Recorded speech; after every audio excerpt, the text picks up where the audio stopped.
Thank you for watching Aripedia World videos. This is another session for our inventory valuation, but in this session we will learn about some examples. We'll see stock movements and we'll end with non-perpetual inventory, its definition. Let us start with moving average. We remember that the formula for moving average is the item cost is calculated by dividing the total inventory value by on-hand quantity. Here we see a purchase of 5 units of 100 each. The inventory value is 500. The moving average cost at this point is 100.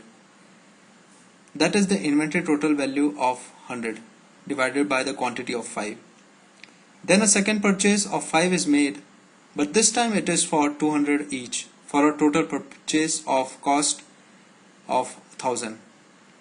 Now the total inventory value is 1500. There is the quantity of 10 in stock. 1500 divided by 10 gives us for each item a cost of 150. When we sell an item with a quantity of 7 to a customer for 300, the selling price will not be taken into consideration for calculating cost.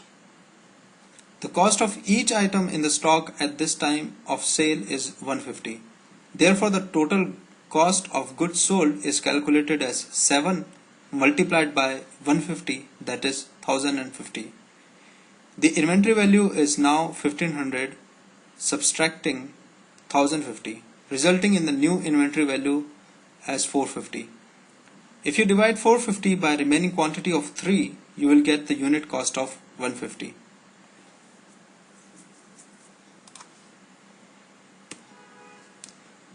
Second example for FIFO. In the FIFO method, the item cost is managed by layers for each items. Each inventory receipt transaction creates a layer of the quantities linked to that cost. Each inventory release transaction uses the quantity and their corresponding cost from the first open layer.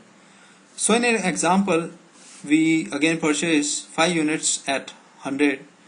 The goods receipt PO or GRPO creates a FIFO layer with 5 units costing 100 each.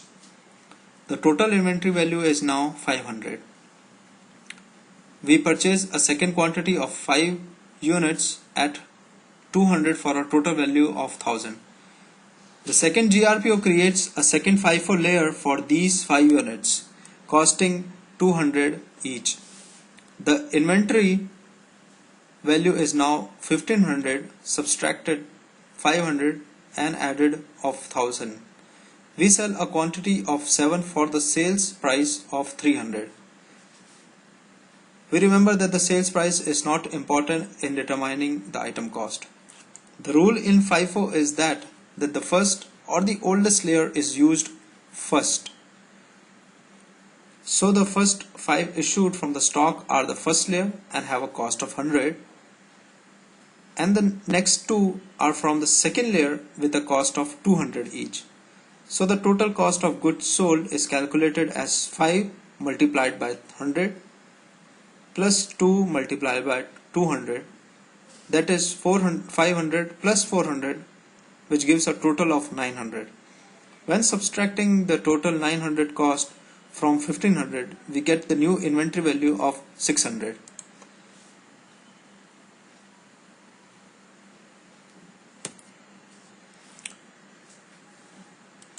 We'll see the standard. In our example, the unit cost is set at 100. We purchase 5 units at 100 each, and then we purchase 5 units at 200 each. Again, the purchasing price does not matter here to us. The value of each unit is set to the standard cost of 100. We have 10 inventory. We multiply 10 by the standard cost of 100 to find the total value of the inventory to be 1000. The difference in the cost in the second purchasing transaction between the standard cost of 100 and the purchasing price of 200 is registered to a variance account. The inventory value after the sales transaction is also set by the fixed unit cost of 100. The 7 units that are sold will be multiplied by 100 for a total cost of 700. When subtracting this 700 total cost of goods sold from the inventory value of 1000, you get 300 as your new inventory value.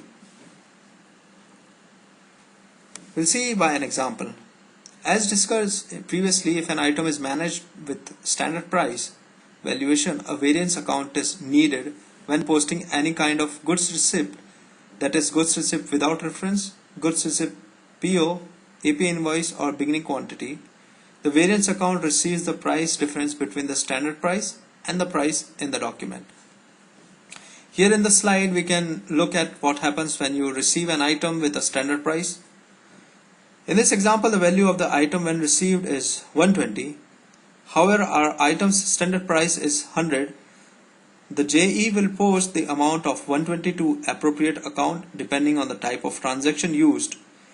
Here we have used it as offsetting account. Since the standard price is 100, 100 is posted to the stock account for 1 unit purchased, and the difference of 20 is posted to the variance account.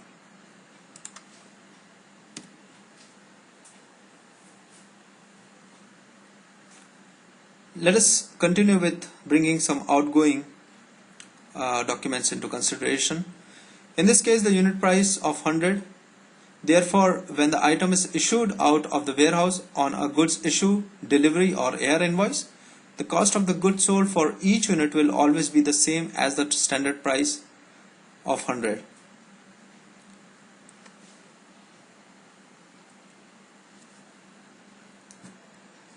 We'll see about the non-perpetual inventory system. A non-perpetual inventory system is an inventory management system in which costs of the inventories are not maintained on a constant basis. In a non-perpetual inventory system, sales, purchasing, inventory and production transactions which reflect the inventory levels do not generate inventory related monetary entries directly into any GL. Therefore, the inventory value of a company is not revalued on every inventory release or receipt. Instead, the inventory account balance is updated by manual JEs once in every accounting period or after a physical inventory count. That will be depending upon the business to business. In periodic or non-perpetual inventory system, merchandise inventory and cost of goods sold are not updated continuously. We can see some of the differences between the perpetual or the periodic system, and periodic system is also known as the non-perpetual inventory system. The first is that the inventory account and the cost of goods sold account are used in both systems, but they are updated continuously during the period in perpetual inventory system, whereas in non-perpetual or periodic inventory system they are updated only at the end of period. For a company, a period can be a quarter or a month or a week depending upon their business. The purchase account and the purchase returns and the allowance accounts are only used in periodic inventory and updated continuously. In perpetual inventory system, purchases are directly debited to inventory account and purchases return are directly credited to inventory account. Sales transaction is recorded through two JE in perpetual system, one of them being recorded the sales value of inventory, whereas the other recorded in cost of goods sold. Closing entries are only required in periodic inventory system to update inventory and cost of goods sold, whereas perpetual inventory system does not require closing entries for inventory account.